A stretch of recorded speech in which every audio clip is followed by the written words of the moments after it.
Notre vocation première, c'est vraiment d'aider nos adhérents à mieux soigner.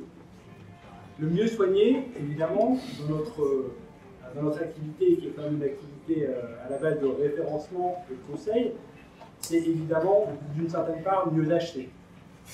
Pour mieux acheter, et acheter plus responsable, il y a quelques années, on s'est dit que ça valait le coup de mesurer l'intégration et l'engagement des fournisseurs et prestataires de services qu'on référence dans les domaines du développement durable. Et en fait, on a co-construit avec Olivier Thomas et l'équipe du CDPS d'ailleurs un questionnaire d'une trentaine de questions qui balaye l'ensemble des questions du développement durable, donc à la fois l'engagement de la direction des entreprises, l'éco-construction, l'éco-conception de leurs produits. On attribue, selon les notes obtenues, un label qu'on appelle donc l'indice vert, qui est un label positif où il n'y a que des A, il y a des A, des A+, et des A++, selon les notes obtenues. On les affiche ensuite sur les catalogues qu'on distribue auprès de nos établissements adhérents pour les aider au quotidien à acheter plus responsable.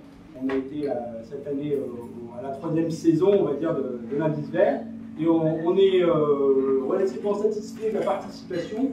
On est à peu près sur les environ 500 fournisseurs que nous référençons à 300 réponses, donc on est aux alentours des 60%, et surtout, ce dont on est vraiment heureux, c'est de voir la progression, c'est-à-dire que le niveau général augmente. Alors c'est vrai qu'il y a des produits qui, déjà par la réglementation, intègrent ces notions d'éco-conception, de recyclabilité et de gestion des fins de vie. Est-ce que du coup, vous essayez de vous focaliser sur les produits qui, par la réglementation, enfin, ne sont pas concernés et où du coup, les bonnes pratiques individuelles sont peut-être plus valorisantes ou valorisables que des choses organisées dans une filière, comme par exemple sur le mobilier où normalement, bon, tout le monde est censé être un peu à niveau de jeu équivalent. On peut aussi ressortir les bonnes pratiques quand elles ont lieu, comme vous disiez, dans des secteurs où il n'y a pas encore d'obligation forcément. Et on fait la même chose d'ailleurs avec les établissements.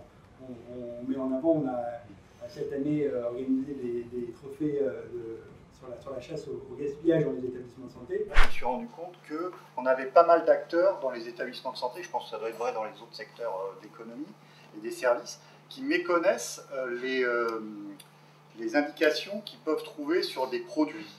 Vous voyez, on parlait tout à l'heure de la qualité de l'air intérieur, elle est parfois dépendante, y compris des peintures qu'on utilise, des travaux de rénovation qu'on va faire dans les locaux, des choix d'achat de meubles et ainsi de suite qu'on va utiliser.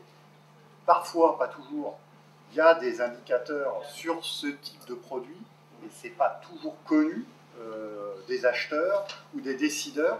Et je me demandais s'il n'y avait pas une piste d'accompagnement de l'utilisation de là, pour le coup, au niveau du produit, de prestataires comme vous par rapport à vos clients.